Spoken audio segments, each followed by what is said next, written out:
বিশ্বাস করেন, ওয়াল্লাহি আল্লাহর কসম করে বলছি, বিশ্বাস করেন, আপনার ইন্তেকালের পরে 40 দিন সময় লাগবে না এদের আপনাকে ভুলে যেতে। ওয়াল্লাহি আল্লাহর কসম করে বলছি, এই মানুষগুলোর কেউই আপনার প্রকৃত অর্থে আপন নন। আপনার অবস্থানকে তারা ভালোবাসে, আপনাকে তারা ভালোবাসে না। আপনাকে শুধু আপনার রব আল্লাহ ভালোবাসেন, আপনি তার উপর তাওয়াক্কুল করে হারাম ছেড়ে দেন, আপনাকে আল্লাহ বেহিসাব রিজিক দেবেন ইনশাআল্লাহ তাআলা। মানুষ মানুষের অবস্থানকে মূল্যায়ন করে, আপনার পরে তারা আপনাকে মনে রাখবে না।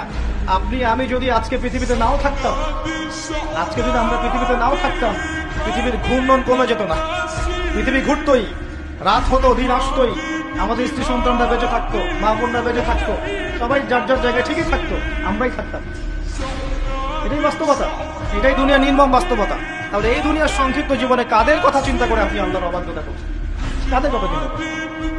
স্ত্রী সন্তান পরিবার পরিজন ছেড়ে দেন, আল্লাহর ওয়াস্তে হারাম ছেড়ে দেন, হালালে চলে আসে। আমরা ইসলাম নিয়ে অনেক বড় বড় কথা বলি, কিন্তু সবচেয়ে বড় কথাটা হচ্ছে এই আয়াতটা যেটা আমি তেলাওয়াত করতে যাচ্ছি। ইয়া আইয়ুহাল্লাযীনা আমানু, হে মুমিনগণ, আলাইকুম আনফুসাকুম, তোমরা নিজের আগে নিজেদের নফসটাকে ঠিক করো, নিজেরা ভালো হও, পরের দিকে আঙ্গুল পরে উঠাও, নিজেরা ঠিক হও। নিজে আগে জ্ঞান অর্জন করি, নিজে আগে আমল করি, নিজে আগে হালাল খাই, নিজে পরিবার ঠিক করি, নিজে আমি দ্বীন ইসলামের জন্য ক্ষুদ্র পরিসরে কিছু করার চেষ্টা করি, অন্যের ভুলের দিকে আঙ্গুল পরে উঠাই। দেখবেন ইনশাআল্লাহ প্রত্যেকে যদি নিজের ফিকির করি, আস্তে আস্তে সমাজ ঠিক হয়ে যাবে। নিজে ঠিক না হলে কিচ্ছু ঠিক হবে না। আর নিজে ঠিক না হয়ে মানুষকে ঠিক করতে যাওয়া ঠিক নয়। একটা বাতি যখন জ্বলবে, একটা বাতি থেকে আরো অনেক বাতি জ্বলবে ইনশাআল্লাহ। আল্লাহ পাক আমাদের সবাইকে হালাল রিজিক অন্বেষণ করার তৌফিক এনায়েত করুন। আমিন। যাদের হালাল রিজিকের সমস্যা আছে, আল্লাহ পাক যেন বেহিসাব রিজিকের ব্যবস্থা করে দেন। আমিন। আপনার আমার সম্পদ সুদের মধ্য দিয়ে লুটে নেওয়া হয়েছে, সম্পদ পেপার মানির মধ্য দিয়েও সাক করা হয়েছে।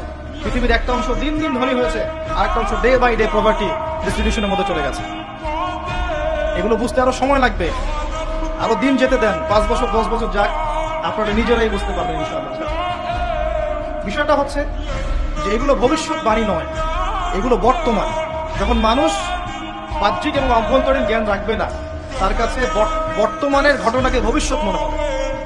বর্তমান সম্পর্কে মানুষ যখন ওয়াকেফাল থাকবে না, গাফেল থাকবে, এই বিশ্বে কি হচ্ছে, কি চলছে, জিওপলিটিক্সে কি চলছে, মিলিটারি সেকশনে কি চলছে, ইকোনমিক্সে কি চলছে, এই ফিতনাগুলোর মধ্যে, তখন মানুষের কাছে মনে হবে এগুলো হয়তো ভবিষ্যৎবাণী। আসলে এগুলো ভবিষ্যৎবাণী নয়, এগুলো সবই বর্তমান। বর্তমান সম্পর্কে আপনি অজ্ঞ বলেই বা আপনি জ্ঞান অর্জন করার ফিকির নেই বলেই আপনার কাছে এগুলোকে ভবিষ্যৎবাণী মনে হচ্ছে।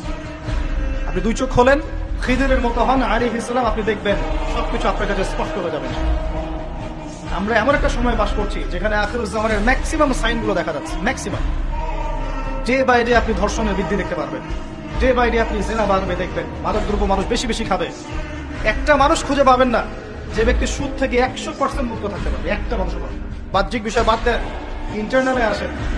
মনে করেন আমি একটা বাসায় ভাড়া থাকি, বাসার মালিক লোন নিয়ে বাড়ি করেছে, আমার মতো আরো 10টা ভাড়াটিয়া আছে, সবার টাকা নিয়ে এসে লোন শোধ করছে, পরোক্ষভাবে আমিও সুদ খাচ্ছি, আমিও সুদের সাথে সম্পৃক্ত আছি।